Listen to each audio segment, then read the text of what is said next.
Ranger's Folly, written by J.T. Williams. Copyright 2017. Part 1. Ranger of the North. "So the war is over, then?" an old man asked him. Fadis looked over from behind his ale. "It is, for most of us."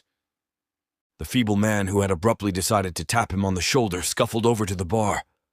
Fadis shifted his seating and kept his bow on the table in front of him. He was enjoying a drink, a well-deserved one after the 5 years of fighting he had taken part in. But the conditions of his leave from the service of the king were a bit murky. He was headed home to his wife, his child, and to finally put aside the ranger he had been forced to be for too long. The tavern was a warm find in the far north. It was by the ocean on a bluff that overlooked the black waters on a moonless night. He had been riding a while, and horse couldn't take much more. A few moments later, the old man from before came back to the table with another ale. "From one soldier to another, I thank you." Fadis stared at the tankard. He took a deep breath and smiled at the man. "Thank you." Taking the tankard, they both nodded, and he took a long drink. He thought of how she had stopped writing him over 4 years ago. He hadn't heard from his wife in too long. He prayed she was okay. He couldn't keep serving the king. He was good with a bow, but that was no excuse for him to stay. He was a ranger to protect his family, not to fight in a war against elves. Very little good had come from his engagements, save a bough of elven yellow wood he had found. It was a small token to stay his anger. "So you fought the elves?" the old man asked. He stopped drinking and set the mug down. The old man had sat down to his left and didn't seem to mind that he was completely uninvited to sit next to Fadis. "I fought the damn wood sprites, yes. So we are safe now. Safe from the elven incursion to reclaim the woods." Fadis leaned his head back and closed his eyes. "You are safe, old man. Now I bid you leave," he said, looking at him. "There are men who are going to be looking for me. I'd hope you forget my face if they come asking." Fadis stood up, taking his bow in hand before scanning the other tables. It was late, and few patrons were even here, but he still was wary. "Have a good night, Ranger," the old man said. Fadis put his hood up and turned to walk when the door of the tavern opened. It was them. They had caught up, or so he thought at first. But it was not the agents of the king. It was 2 men in heavy leather armor. Fadis went to walk past them when one grabbed him by the shoulder. "That be a yellow wood bow," he said. Fadis pushed the man's hand off of him and stepped back. "And?" "Yellow wood is rare up here. Very rare. Unless you're an elf." "I consider myself lucky to have it, then. Good evening." And he went a step forward, and both men drew their swords. "You see," the other one said, "my boy and me got a raven with message of a deserter heading north.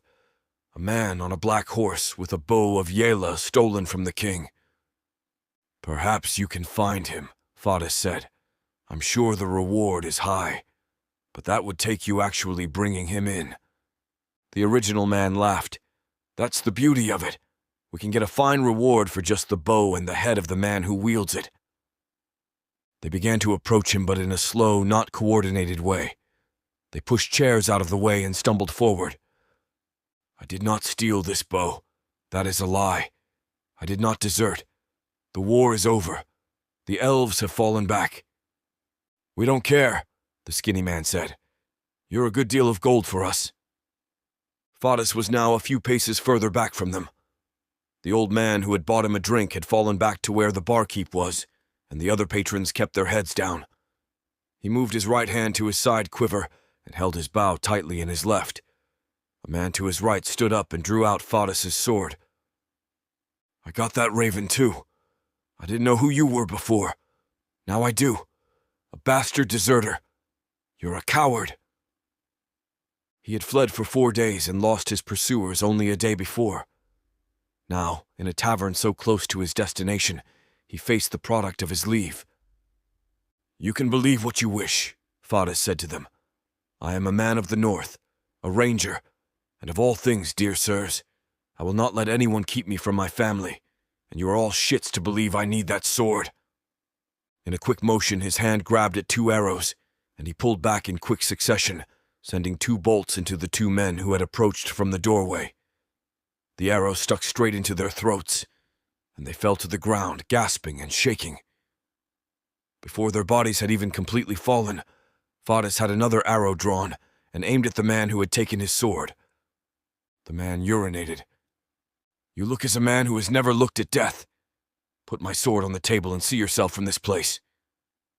The man immediately did as Fadis asked. Tossing the blade, the man went as quickly as he could toward the door. Fadis scanned those around him and then sighed as he returned his arrow to his quiver. He tossed a few gold coins to the barkeep and then retrieved his sword. "Sorry for the mess. I'm leaving." He had no choice. He was not always as he was now. He was a family man, a keen archer, and an expectant father. The war came then.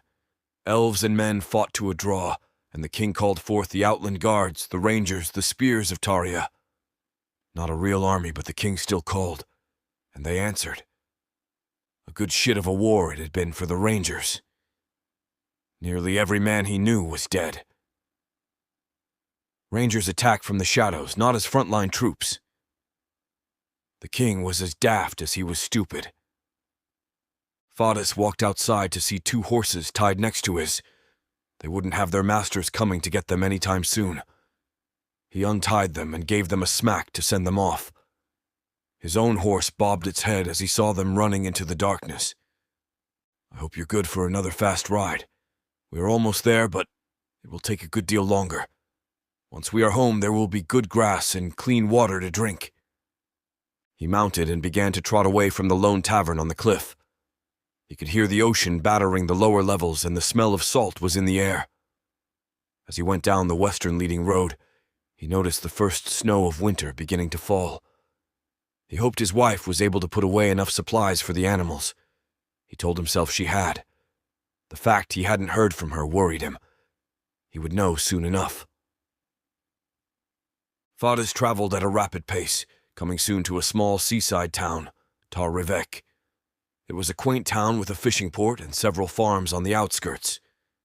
He did not go into the town. Instead, he took a southern road that split off from the main road and rode toward one of the stone circles on the outskirts. Fairies buzzed over the rocks of the ancient circle, rumored to be havens of magic laid down by the gods. The early morning sunrise always gave the stones a slight glowing appearance, or perhaps it was actually magic. He could never decide, and at the moment he didn't care. He was close now, just a bit further. He at last reached his home he had been away from for 5 years. He thought of his son, the child he had never met. He didn't even have a gift to give him. Fadis wondered what the boy liked. He shook his head and put away the self-loathing he had toward his own actions. It would be different now. As he approached the door and tried to remember what he had rehearsed for when he finally got home, he paused and took a deep breath. He may have been able to send an arrow into a skull at an incredible distance, but things like this were not his specialty. He straightened his posture and knocked. The moments waiting felt like an eternity. He heard someone inside and a whisper, and then the door opened. "My dearest Lisa," Fadis said. He rushed forward, taking his wife in his arms, but she put her hand against his chest. Fadis looked down at her. She didn't have eyes filled with tears like his, and it seemed she didn't even seem happy. "What are you doing here, Fadis?" "The war is over. I am home. Finally our lives can return to as it was." She scanned him, looking at his clothing. "You have blood on you." He looked down at his tunic. There was a small bit of blood, not much, but she had noticed. "I had a small issue up at the tavern last night." "Oh, so you stopped to have a drink? Did you not drink enough before the war, before I was with child?" "It was only a small drink. I had ridden for several days from Lower Taria. I stopped more to let the horse rest than me." She smirked and shook her head. "What else did you need to rest? Did you find a nice wench for yourself and your drunken hands?" Fadis began to cry. "No, I didn't. I was faithful to you every day I was gone. You had stopped writing, but I am home, Lisa." "No." "No?" Lisa backed into the doorway. Go, Fadis. This isn't your home anymore. Mama, a voice said from behind the door. Fadis gasped as a young child pushed his way past his mother and then sunk back toward her as he stared at Fadis. It was his son. He smiled, kneeling down, ready to meet the child he had spent every night imagining. "Who is this, Mama?" the boy asked. "No one," she said coldly. Fadis looked up at her in disbelief. "It is a messenger, giving word of the war." "A bit early for messengers here, Mama." "Don't speak of it," she told him. "Go wake your father. The messenger needs him." As the boy went back into the house, Fadis shook his head in disbelief. "What?" Lisa asked. "I am his father." "In only one way. You were a drunk before, and frankly, I had hoped you would die. The boy's father is who was there with me when you were not." "That isn't fair. I was a ranger before I was a drunk, as you call it. I had a duty to protect us. The king forced us. The king should provide your home then, and your drink and your warm embrace at night. It was hard for me with the baby. Rangers don't exactly get a fair wage from their king. You weren't here, and frankly, my life became better. I couldn't care fucking less about being a ranger." A large man came up behind her and gave a keen look to Fadis. "Sudis woke me, said there was a messenger here. It bit well armed for a messenger. Is there trouble?" She took the man's hand in hers. "None. He is from the front. He thought this was somewhere he could stay. He was just leaving. The war is over, or so he says." The man smiled. "Good. Perhaps now the trade route south will be safe. We can move as we have been talking about. We can head somewhere warmer." Lisa smiled at the man and looked back at Fadis. "Go on, messenger. Thank you for the hope I have in the future." The door shut, and Fadis stood there in disbelief. He had spent many nights imagining his homecoming and seeing his wife and son, and this was nothing like he had imagined. Nothing close to the happiness he had expected. With a heavy gust and a flurry of snow, he turned away as tears fell from his eyes. Fadis went to his horse and rode back toward the town. He was in shock and didn't know what to do. He made it back to the town and went through the gateway, seeing many just now coming into the streets to begin their days. As a rooster crowed on a nearby fence, he rode toward the docks and the tavern that was there. He needed rest, but not really sleep. His body felt numb, and it was not the coastal breeze off the frigid ocean that made him that way. He tied up his horse and began in. He had been here before, but he didn't look the man he used to. No one would recognize him here, but he didn't care. He pushed the heavy wooden door open and was met by the pleasurable smell of beer.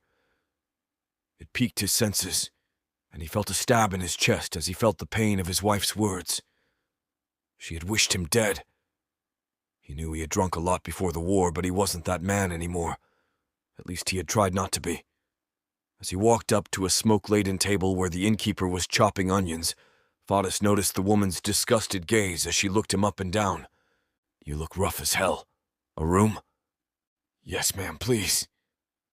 Fadis looked around at the others seated around the room. It was mostly fishers. One of the men he actually knew as one of his old friends, Karluk. He was a captain of sorts who did longer forays into the northern seas.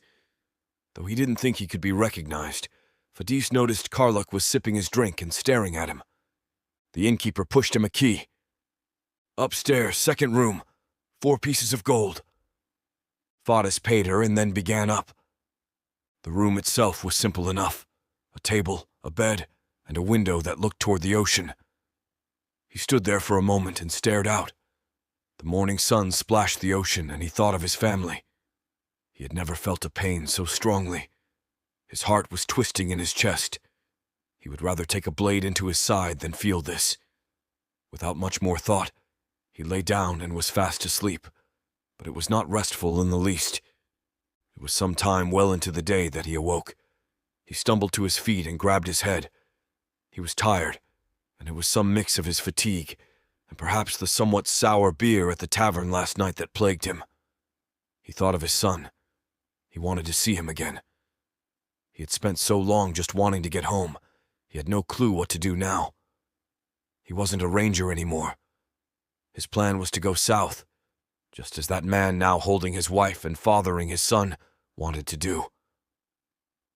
He pushed open the door to his room and went downstairs. Reaching the lower level, he noticed the innkeeper now behind the actual bar and a large bubbling stew. "Are you hungry, sir?" she asked with a smile. "Not at the moment. I have things to do."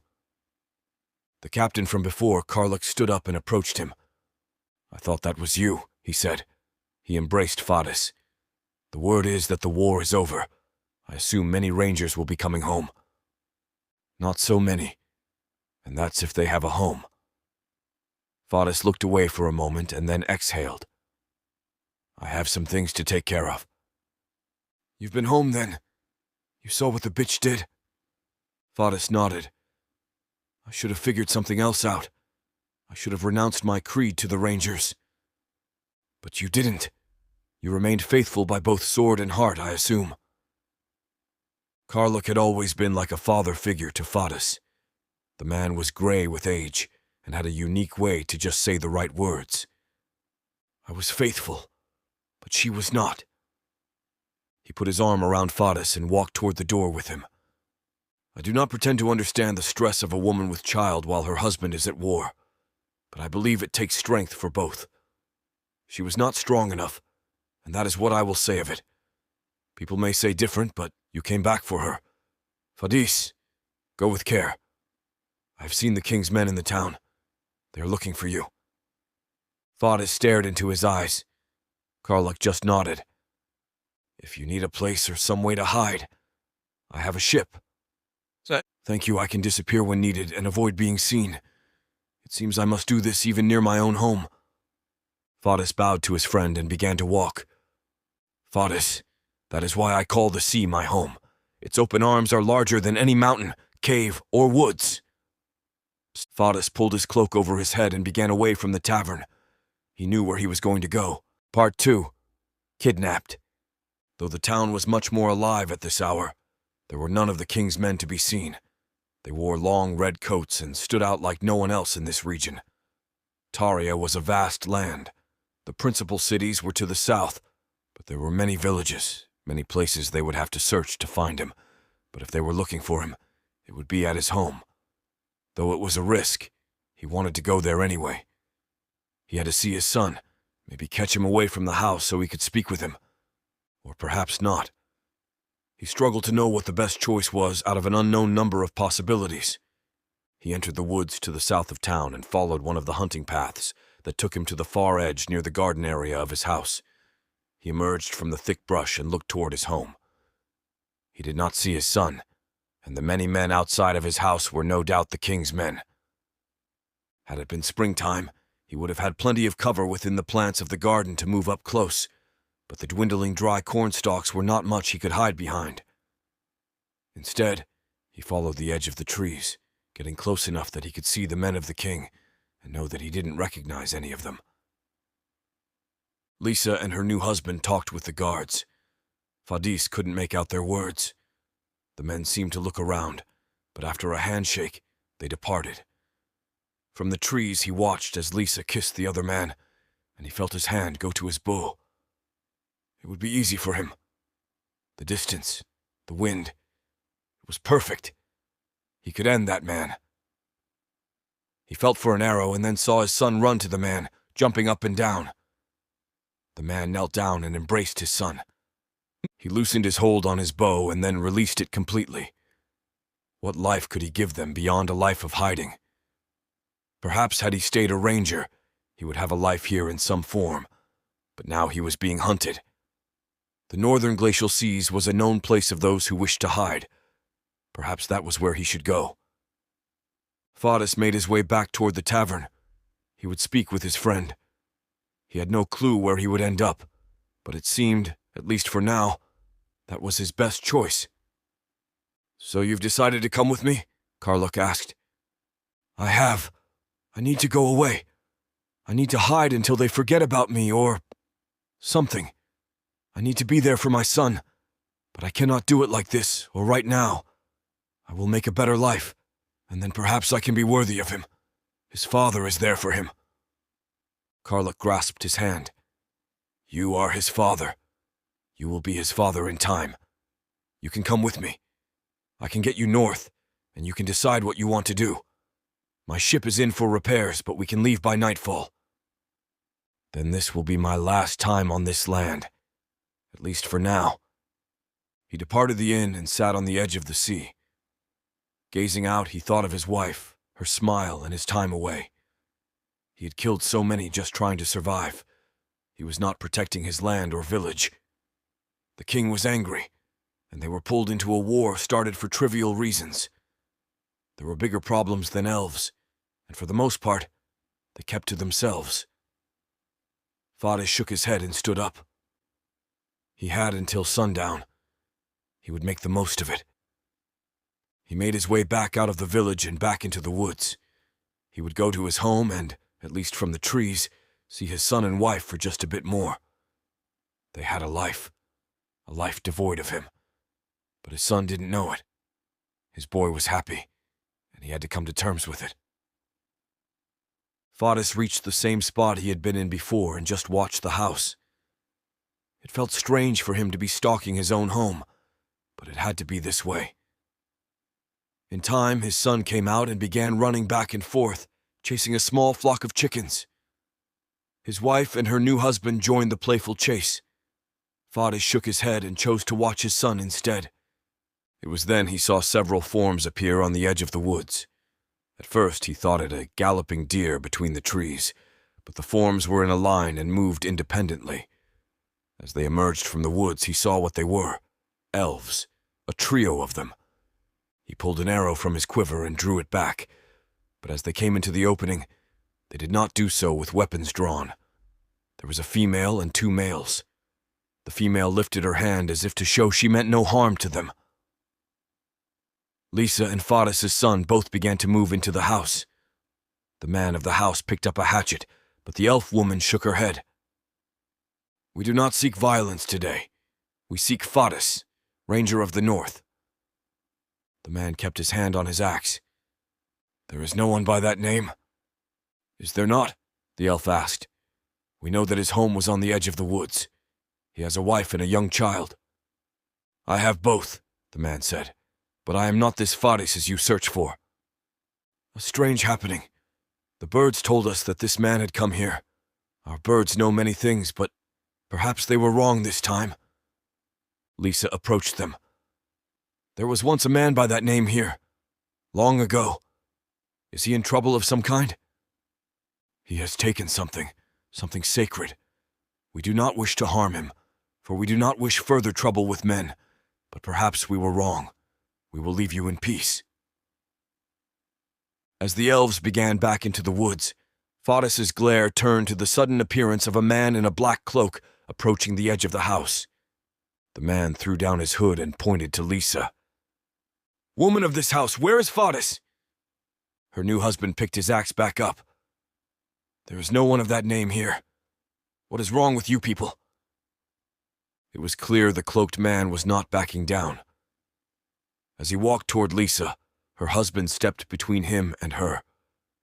Fadis' son gasped. "That is far enough. I will not allow you passage." The man reached out and grabbed her husband's chest, sending an electrical bolt into him until he collapsed.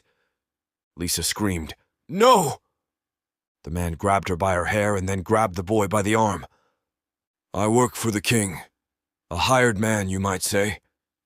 We of my kind need any job we can have, and searching out this ranger seems to be a well-paying one.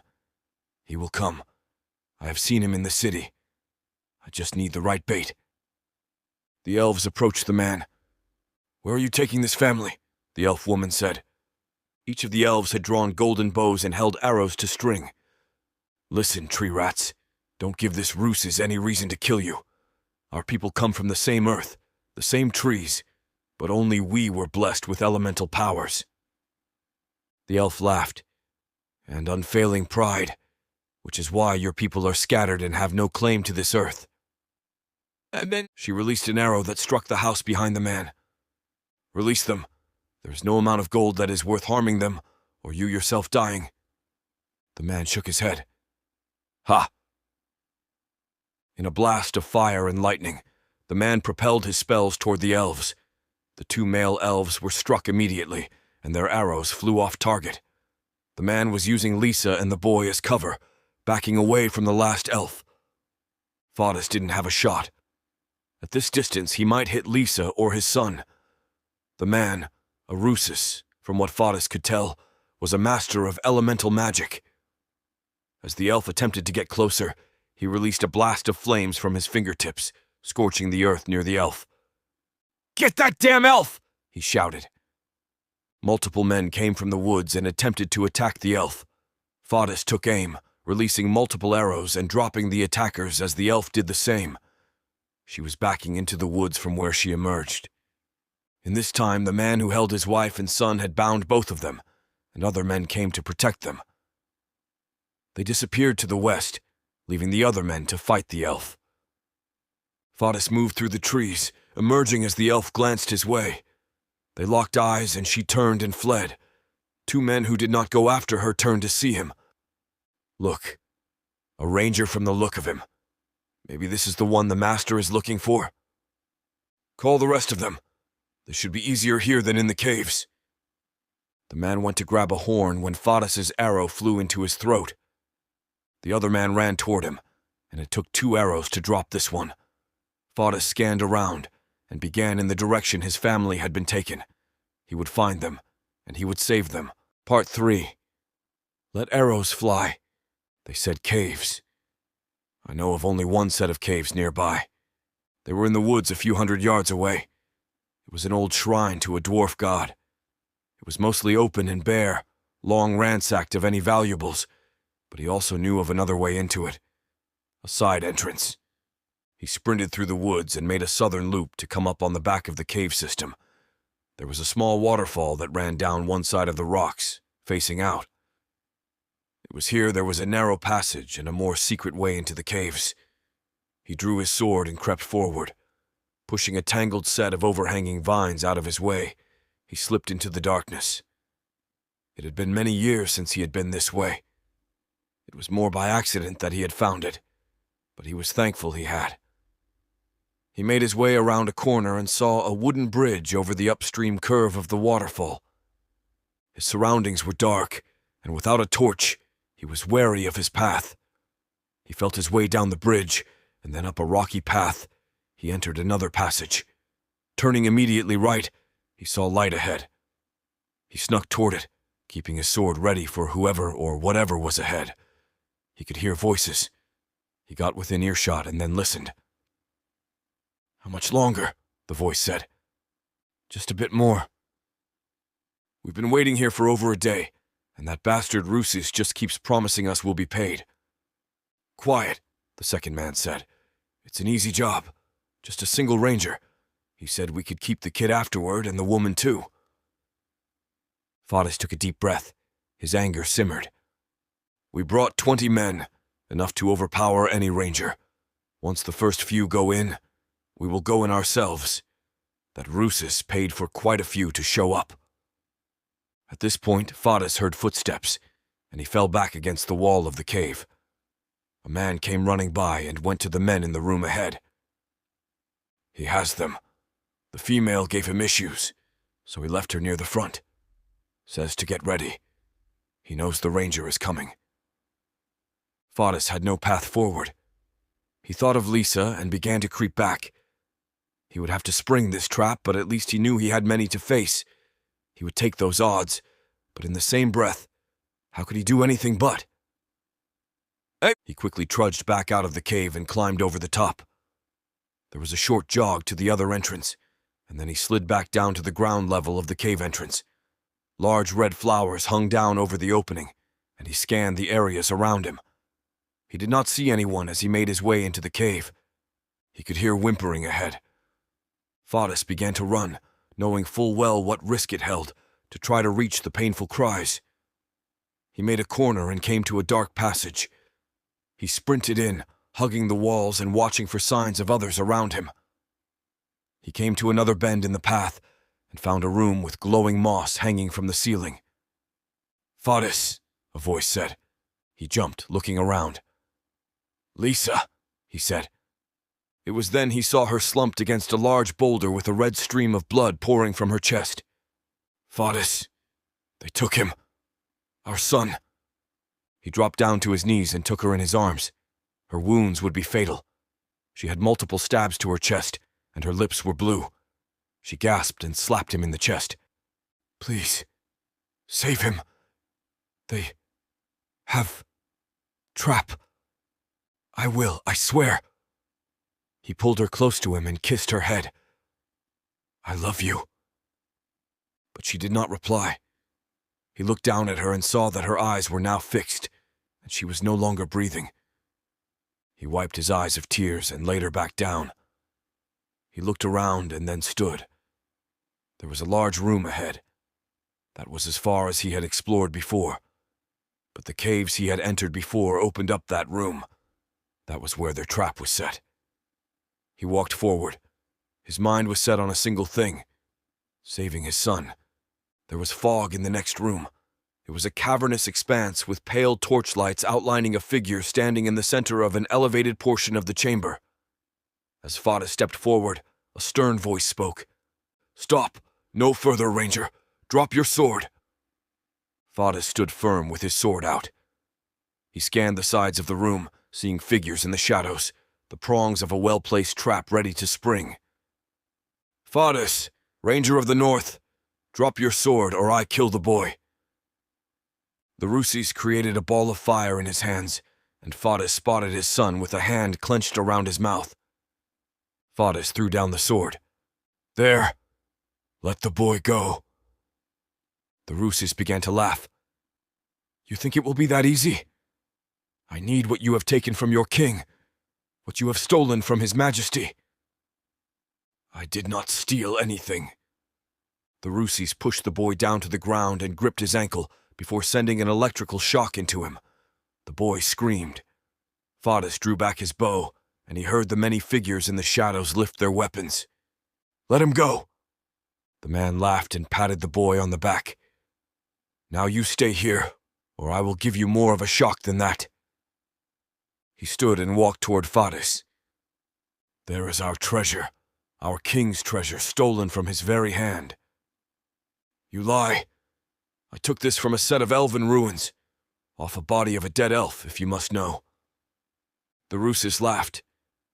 "You see, a mere bounty hunter isn't told such things as this. But I am no mere bounty hunter. I know of this bow. This is a sacred bow of the Elves. You see, I assisted the king in finding a bartering piece against the Elves. The entire battle that came before your theft of this object was set in motion just to retrieve it from the holy burial ground you found it within. I care little for your desertion or the price on your head. Simply give it back to us, and we will act like nothing has happened, as long as you remain silent." "This much attention all for a bow? I knew something was up when I left. I did not desert. This war was over. The Elves backed down. What is this pity of an exchange between us and Elves? Also the king could obtain this?" He lifted the bow up. "Do not worry yourself about the king's needs. Hand it over, and you can go free." Fadis didn't trust the man. He already knew the price on his head, and that the men hiding in the shadows were told they could keep his wife and son. He looked down to the boy, seeing his face red in even the dim light. "Rusis," Fadis said, "I am a ranger, a protector of the realm. What you seek to do will enrage the elven kingdoms. I thought what I had a mere trinket, but I also knew the elves as my enemy. In truth, they showed those I love more kindness than even my own people. I cannot give this bow to you, and I know you have no plans of letting me live." The Rusis laughed. "Fool, you cannot take me. You will die, and I will take that bow. Men, kill him!" Fadis jerked his hand to his arrow and spun just as a bright flash exploded to his sides. At first he thought the Rusis had struck him, but the men who were advancing to attack him fell backward as arrows flew into them one after another. From the passage behind him, the female elf from before came to his aid. She nodded at him, and they both began releasing arrows at the attackers still in disarray from her initial attack. Fadis drew an arrow and turned toward the Russus. He released the bolt just as the man threw a vial on the ground, sending up a greenish hue. "Do not breathe that," the elf said. "My son." A dual attack of flames and electricity burst toward them, and Fadis rolled out of the way. The elf was struck by the flames, but she still fired her bow, sending several arrows downrange. The men who had come with the Russes fled. As the smoke from his vial dissipated, Fadis and the elf were locked down in cover, as the Russes sent continual spells, shattering rocks around them and bouncing electrical sparks up the walls of the cave. The elf ran up the stairwell to the left and began running down a hallway with an open overhand and clear shot of the Russes. It forced him to change his angle, now backing into one of the corners. Fadis ran forward, pushing himself to his son. The Russes laughed and sent a blast of fire his way. He stood his ground, holding his bow out. An aura of blue emanating from the bow shielded him from the blast. Fadis was as shocked as the Russes by the sudden power shown by the bow. A moment later, the elf ran and jumped, sending several arrows at different heights swooshing toward the Russus. He turned to cast a magical ward over himself when Fadis pulled back his own arrow and landed a strike in the man's side. The Russus' ward shattered, and 2 additional arrows struck him. Fadis dropped his bow and turned to his son. He wasn't conscious and seemed to be having trouble breathing. "No, son!" "Ha, dumb ranger!" the Russus sneered. "Your son will die, and my men will tell the king what has happened here. There will be nowhere safe you can hide." The elf ran to the Russus and stabbed his neck with a dagger. The Russus quivered for a moment and then was dead. Fadis lifted his son up. The elf pointed. "Let's get him out of here, quickly." Fadis ran, holding his head against his chest, back down the passage, passing his dead wife and thinking in his mind that he was about to lose his son. When they emerged from the cave, it was a few more moments before the elf emerged. She held the bow he had taken from the burial site and knelt down beside him. "This boy is your son, Ranger?" "He is. Please, if you know any magic of man or elven kind that can help him." The elf moved her hands over his face and body. She recited words in her own tongue. Fadis stared at her, and then back at his son. He felt the deepest regret. He had killed so many of them and did it for men of no stature. "I am so sorry," he said. "My people can heal this, but I must go now." She stood, grasping his son in the bow. "What can I do?" he asked. "Go, for I must travel swiftly by a way impossible to your mortal self. You are forgiven by the truth that in the end you did not surrender that which was stolen. The bow of our fallen king chose to protect you, and in turn, I will protect this boy. I will return what was stolen, but I cannot save you from your own trouble. Go, Fadis, Ranger of the North. Be from these lands with haste, and return when you can show yourself proudly. Become someone this child will wish to know." There was a sudden gust of wind and a flash of light, and then they were gone. Fadis stood alone in the woods as the sunset turned the sky a darker hue. He had lost much this day. He had hope for his son, but of his own self he didn't know. As the winds of night began to blow a cold drift of snow flurries upon him, he knelt at the grave he had dug for his wife just a few paces from the entrance of the cave. He could not just leave her for the animals. "I love you, Lisa." With that, he stood and went back toward the village. He went to the inn to find his friend waiting for him just outside. "I had thought that you had been captured." Karluk lit his pipe and took a deep draw. Fadis said nothing. "You can tell me all about it on our way north. We'll need something to talk about. It's a long way." They boarded his fishing vessel, and he stood at the front of the ship, staring north. With a starry sky above him, he thought of Lisa and looked back toward the woods, closing his eyes. The winds blew upon him, and he thought of his son and the elf's words. He would become someone his son would wish to know, and he would return. But he did not know when or if he could truly even do it. The End. Thank you for listening to this Dwemer Realms audiobook. You can continue the adventure and see more of Fadis in both Stormborn Saga and Black Moon Wars, additional series by J.T. Williams.